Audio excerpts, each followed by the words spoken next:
some people have asked me to cover the VTuber drama between Doji. I don't know how to pronounce this shit. The VTuber like drama going on. It's like two companies or something. I literally don't know. Some people have asked me to cover it. I'm like, but they're like cartoons. Like it's weird. Doki Bird, and Selin, or Nijisanji, whatever is going on with the VTubers. I thought about covering it. I have not done so yet.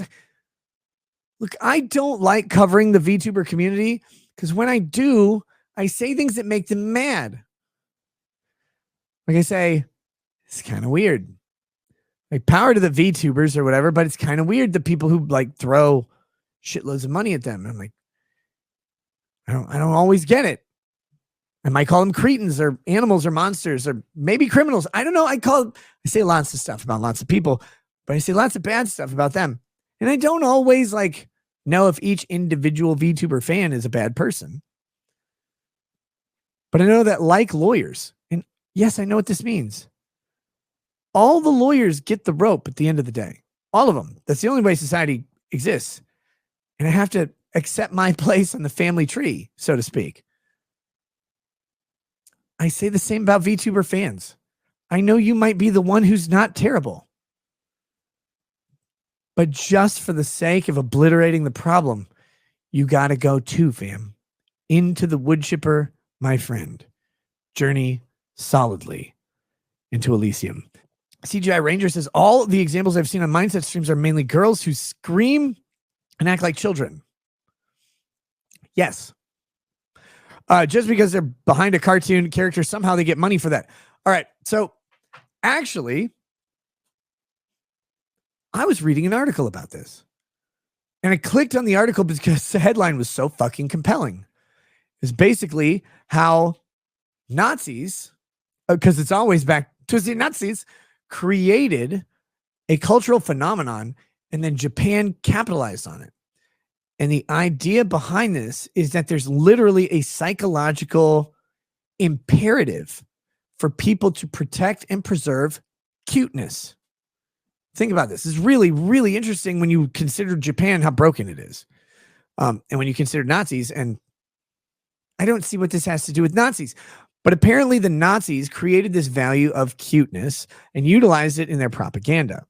I guess. I'm not super familiar with that. Maybe someone can verify it. That was a throwaway line for me, but it was how Japan made it into this industry and its own identity. And when you look at Japan and you look at things like anime, maid cafes, butler cafes. I don't know if you guys are aware of maid cafes and butler cafes, but they're these places where all of the, at a maid cafe, all of the women are, or all of the servers are women. They wear these little cutesy maid outfits, like think of the French maid, but animated, but real. And then they all are quote unquote perpetually 18. No matter how old they are, they always have to look 18. They always have to act at 18. I guess they say like Momo-kun, and that's like how you bless the food with your heart. Some bullshit like that.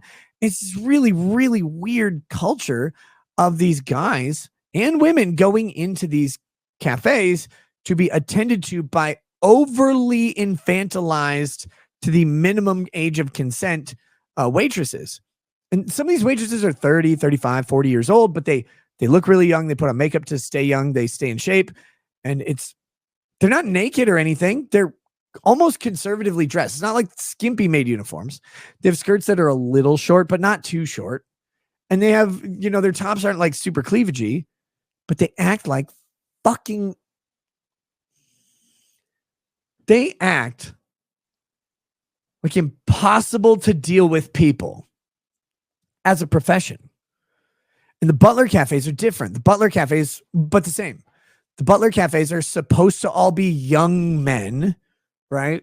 Who are butlers servicing their queen. And they're for these women to go to and be treated like royalty from some butler who's way too young for them, but is like locked in a relationship of choice employment, power disparity, because of course, because women created these, where the butlers are young and handsome and at the service of this royalty who's so far above them that they'll do anything, including serenade them, love on them, treat them with respect and dignity that they can't get at home because they can't actually marry Japanese men because Japanese men trying to marry cartoons. So you have this culture of cuteness, though. And what they found is when humans are presented with something that is cute, they automatically want to care for it. It's some sort of psychosocial response to like raising babies and children. Like you don't just care about your own children. You care about the concept of infancy and preserving it and providing for it. Like if there's some sort of spare baby lying around, like in a Detroit neighborhood, so to speak, like someone want to take care of it because they're tiny things that are innocent and cute, and you want to preserve that. Although I'm pretty sure in Detroit, babies are selling crack in like 6 months. So like they're a little advanced. They can do math really quick without a calculator. It's the only place that beats the Asians. But you get the idea. Same with like puppies and kittens. Like people see puppies and kittens, their hearts fucking melt and their minds divorced from the reality of owning these little fucking monsters that run around and just ruin your house. You're like, but look at their little fur ball. It's so funny. Oh, look at this little pug. Its eyes are in different counties. That's hilarious. Like, it's not hilarious. Things irritating. All of these goddamn things are irritating. They tear shit up. They eat shit. They shit all over stuff. You try and train them all day. They'll just stand up on your counter and shove a glass off of it right onto like a kid or whatever. They're monsters. These are literal creatures. We're like, but they're adorable. Oh, yeah. Great. So are tigers and baby alligators. They fucking kill you when they grow up.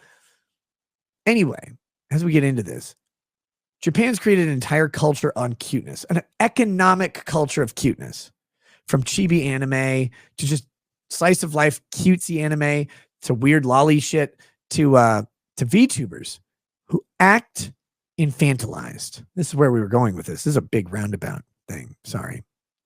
Not really sorry at all.